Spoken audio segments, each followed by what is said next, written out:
Workers serving under Pharaoh Djoser are nearing completion on one of the ancient world's largest construction projects, a pyramid. We now know how the ancient Egyptians cut granite, not the theory, not the guess Egyptologists have been repeating for 100 years, the actual method. And the proof did not come from an archaeology lab. It came from a scanning electron microscope in a tribology research facility, where Dr. Masoud Gharb, a material scientist who had never worked in Egyptology, magnified the cut surface of a 4,000-year-old granite block and found something that should not have been there: corundum, aluminum oxide, the same mineral that forms rubies and sapphires, rating 9 on the Mohs hardness scale, second only to diamond. Basically, on the Mohs scale, you have, and that's the hardness scale, you have diamond, and the next one is aluminum oxide. That's one reason pretty much everybody uses aluminum oxide, and that's one reason the warranties are so good. It was embedded deep inside ancient cutting grooves, where every Egyptologist in the world expected to find nothing but ordinary sand and copper residue. One discovery, one mineral, and 40 years of academic dismissal collapsed overnight. Graham Hancock brought the proof. And by the end of this video, you will see exactly what he found. The mystery no one could solve. Here is the deal. The pyramids are not the real mystery of ancient Egypt. Most of those structures are limestone, and we can explain how they were built. The real mystery, the one that has haunted engineers and stonemasons for over a century, is the granite. Granite rates 6 to 7 on the Mohs hardness scale. It is made of quartz, feldspar, and mica, minerals so resistant to cutting that even today with diamond-tipped power tools, working granite is slow, expensive, and brutal. Yet the ancient Egyptians shaped it like clay. The king's chamber inside the Great Pyramid is constructed entirely of granite blocks, some weighing over 70 tons. The Valley Temple at Giza holds massive granite pieces fitted with joints so precise you cannot slide a razor blade between them. Statues carved from single blocks show surface details so fine they look machined. And drill cores pulled from ancient sites show spiral grooves descending into solid stone at feed rates that make modern. Engineers stop and stare. Chris Dunn, a manufacturing engineer with over 40 years of precision machining experience, examined ancient Egyptian granite artifacts firsthand. His reaction was visceral. He said the tolerances he was seeing, surfaces flat to within thousandths of an inch across several meters, drill holes perfectly circular throughout their depth, were not just impressive, they were industrial. He said he had spent his entire career surrounded by CNC machines and precision ground components, and what the ancient Egyptians achieved in granite matched or exceeded modern manufacturing standards. Not approximately, not loosely, precisely. So, what was the official explanation? Copper saws, with sand as an abrasive, dolerite pounders, patience. But here is the catch. Copper rates about 2.5 to 3 on the Mohs scale. Granite's quartz component rates 7.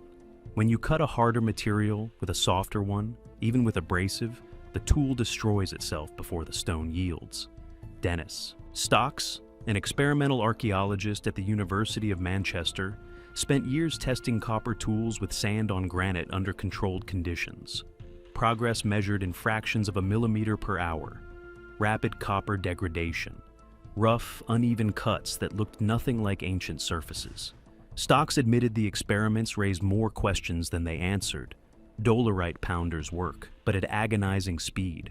Shaping even a small granite surface through percussion takes hundreds of hours. Scale that to the king's chamber, and you need millions of labor hours for granite alone. And neither method explains the precision. Surfaces flat to thousandths of an inch. Drill holes maintaining perfect circularity through their entire depth. Saw cuts straight and parallel over meters. You don't achieve that with rocks and soft metal. For 40 years, Graham Hancock kept saying this. The physical evidence does not match the conventional explanation. Something is missing. And mainstream archaeology responded the same way every time. Hancock is not trained. His theories are fringe. His questions are not worth answering. Ignore him. Until he found what was missing. And what he found next is the reason you clicked on this video. The discovery. Now, this is where it gets wild. In 2022, Hancock partnered with Dr. Masoud Gharb, a material scientist specializing in tribology, the study of friction, wear, and lubrication, at a leading research institution.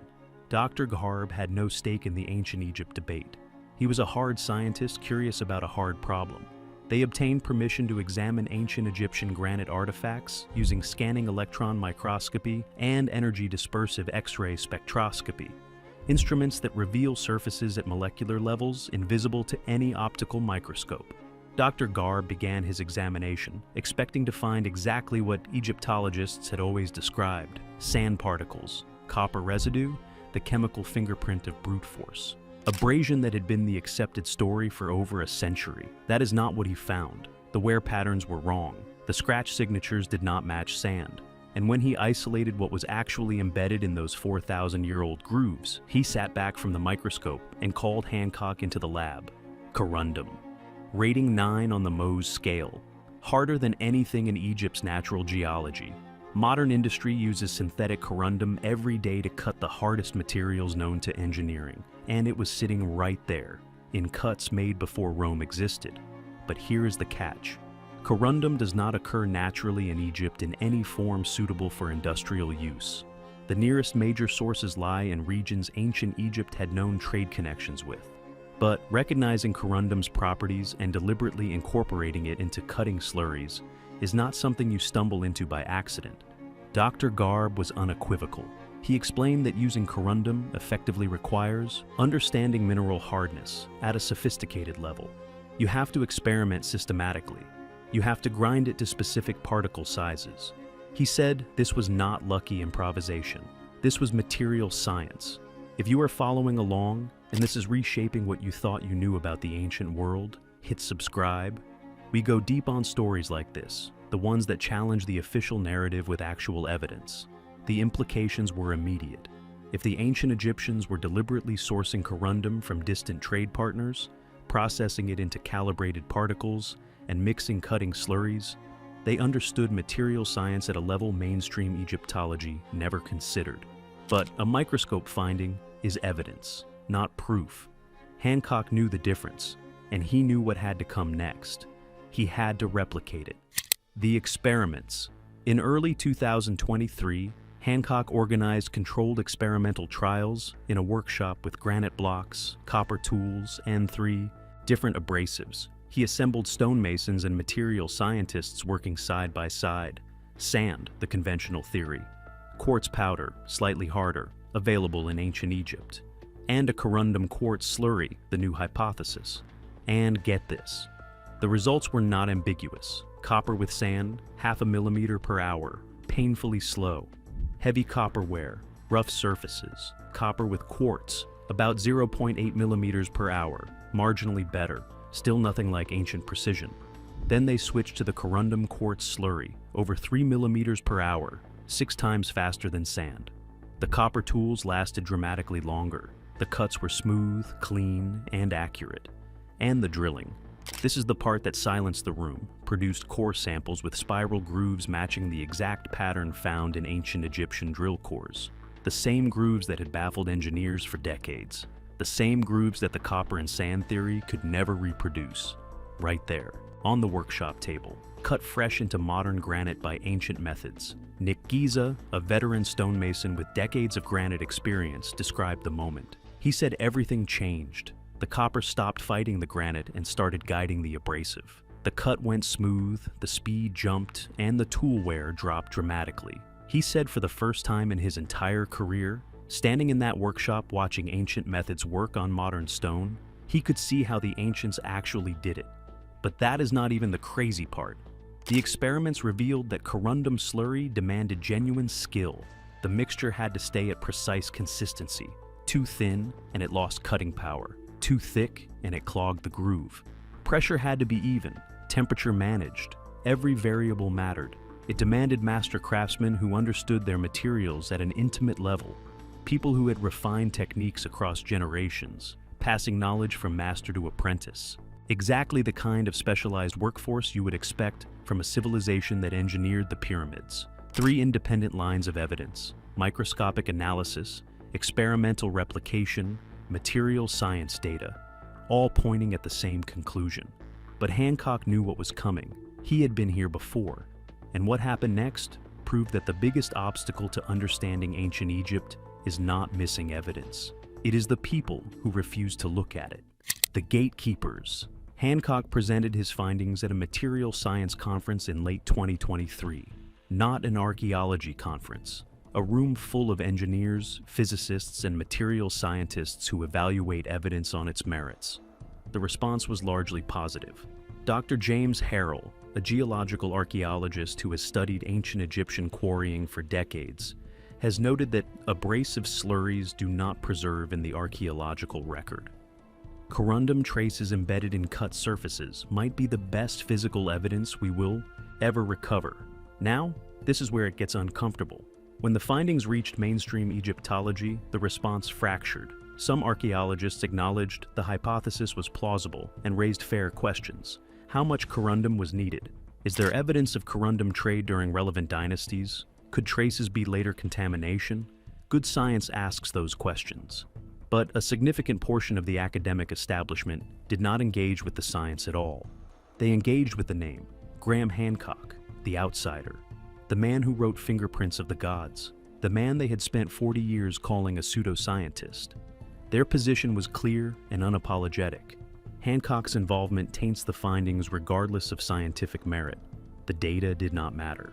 The replication did not matter. The name on the paper was disqualifying.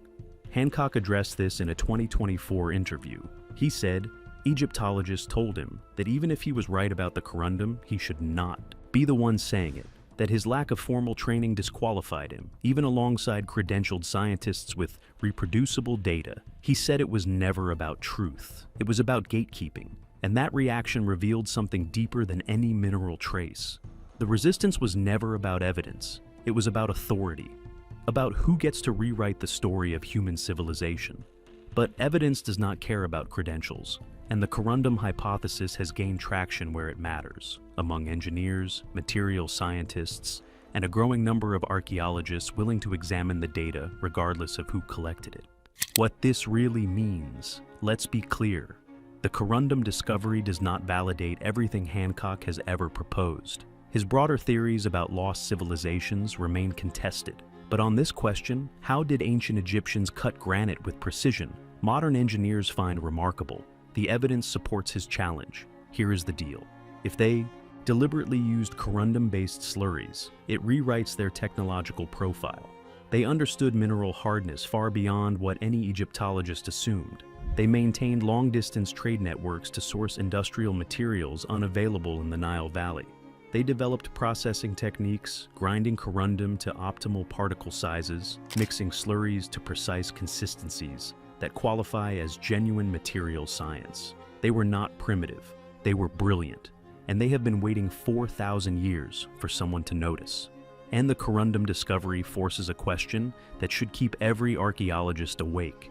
If we miss this, an entire abrasive technology hiding in plain sight on surfaces thousands of researchers examined, what else have we missed? How many ancient techniques have been dismissed as impossible because no one used the right tools to look? In a tribology lab, Dr. Masoud Gharb stared at a microscope image of a cut made in granite over 4,000 years ago and saw corundum where no one had ever thought to look. In a workshop, Nick Giza dragged a copper blade loaded with corundum slurry across a granite block and watched it cut smooth, fast, and precise, the way it must have cut when the pyramids were young. Graham Hancock spent 40 years being told he did not understand ancient Egypt, mocked at conferences, dismissed in journals, called a fraud on television, ignored by the very institutions that should have been asking the same questions he was asking. Then he brought proof, not theory, not speculation, physical evidence, experimental replication, material science reviewed by credentialed scientists who had no reason to protect any narrative. The ancient Egyptians cut granite using corundum-based abrasive slurries, a sophisticated technology built on deep knowledge of mineral properties, international trade networks for sourcing rare materials, and techniques refined across generations. They were not struggling with inadequate tools. They were mastering their world. If Hancock was right about this, after 40 years of being told he was wrong, what else are we wrong about? The proof is in the corundum, and the corundum is in the granite. If this changed how you see ancient history, subscribe. because this is just the beginning.